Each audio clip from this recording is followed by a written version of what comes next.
జై శ్రీరామ్. ఈరోజు నా వీడియో పెరియవా గురించి. నేను ఇంతకుముందు కూడా పెరియవా వీడియోలే చేశాను. ఈరోజు నుంచి నిర్విఘ్నంగా పెరియవా దయ వల్ల పెరియవా వీడియోలన్నీ చేయాలని ఆశ నాకు. పెరియవా గురించి ఇంతకుముందు చాలా వీడియోలు ఉన్నాయి కదా, ఇప్పుడు నువ్వు కొత్తగా చెప్పేది అని అనడానికి ఆయన వీడియోల ద్వారానే కదా నాకు తెలిసింది. అవి వినడం నాకు ఇష్టం, చెప్పడం కూడా నాకు ఇష్టమే. అందుకనే పెరియవా గురించి చెప్పాలని ఈరోజు పెరియవా లీలల్లో ఒకటి అమ్మ రాసిన ఉత్తరం. శ్రీ వీరరాఘవన్ అయ్యర్ వైకుంఠ ఏకాదశి రోజు పరమపదించారు. కేవలం పుణ్యాత్ములకు మాత్రమే ఏకాదశి మరణం, ద్వాదశి దహనం అంటారు పెద్దలు. నాన్నగారి ఆశీస్సులు. నాన్నగారి సంవత్సరీకం అయిపోయిన తర్వాత పరమాచార్య స్వామి వారికి ఇమ్మని అమ్మ నాకు ఒక ఉత్తరం ఇచ్చింది. ఆ ఉత్తరం అంటించి ఉన్నప్పటికీ అందులో ఉన్న విషయం నాకు తెలుసు కనుక ఒకసారి విషయం ఏంటో నాకు తెలుసు కనుక దాన్ని తెరిచాను. వీలైనంత తొందరగా తనకు ముక్తిని ప్రసాదించమని స్వామివారిని వేడుకుంది. నేను చాలా బాధపడ్డాను. ఉత్తరాన్ని మరలా యథాస్థితికి మార్చి కంచి వెళ్ళగానే ఆ ఉత్తరాన్ని ఒక పళ్ళెంలో ఉంచి దానిపైన తులసిమాల, టెంకాయలు, కండ చక్కెర ఉంచాను.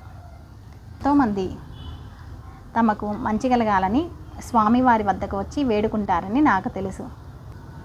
నేను లోపలికి వెళ్ళగానే బాలుమామ నా గురించి స్వామివారికి తెలిపారు.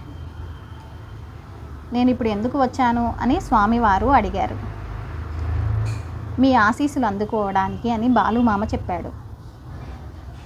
వెంటనే స్వామివారు కాదు, వారి అమ్మగారు నాకు ఒక ఉత్తరం రాసింది. అది ఇతను టెంకాయల కింద దాచేశాడు, తీసి చదువు అని బాలుమామకి స్వామివారు చెప్పారు. బాలుమామకు మాత్రమే వినిపించేలా చిన్నగా ఆ ఉత్తరంలోని విషయాన్ని చెప్పాను. మీ ఆశీస్సులు వారి అమ్మగారు కూడా కోరుకుంటున్నారు అని చెప్పారు. లేదు, ఆశీస్సులైతే 1.5 పేజీల ఉత్తరం రాయవలసిన అవసరం ఏముంది, గట్టిగా చదువు అని అన్నారు బాలుమామని స్వామివారు. అందులో ఉన్న విషయం అందరికీ తెలియాలి కనుకనే చదవమంటున్నాను అని అన్నారు స్వామివారు. బాలుమామ ఉత్తరాన్ని చదివారు. చదివిన తర్వాత స్వామివారు, ఆ విషయం నాకు తెలిస్తే, అందుకు స్వామివారు గట్టిగా నవ్వుతూ, ఆ మార్గం ఏదో నాకు తెలిస్తే చూపు వినికిడి శక్తి కోల్పోయి ఇలా నేను ఇక్కడ కూర్చోనుగా, నాలాగా ఒక మూలను కూర్చొని రామనామ జపం చేయమను ఆమెను అని అన్నారు స్వామివారు. స్వామివారు తమని తాము ఇంత తక్కువ చేసుకోవడమే కాకుండా అమ్మ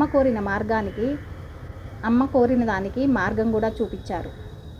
నేను ఆ ఉత్తరాన్ని టెంకాయల మధ్య దాచానని, అది 1.5 పేజీల ఉత్తరం అని స్వామివారికి ఎలా తెలుసు?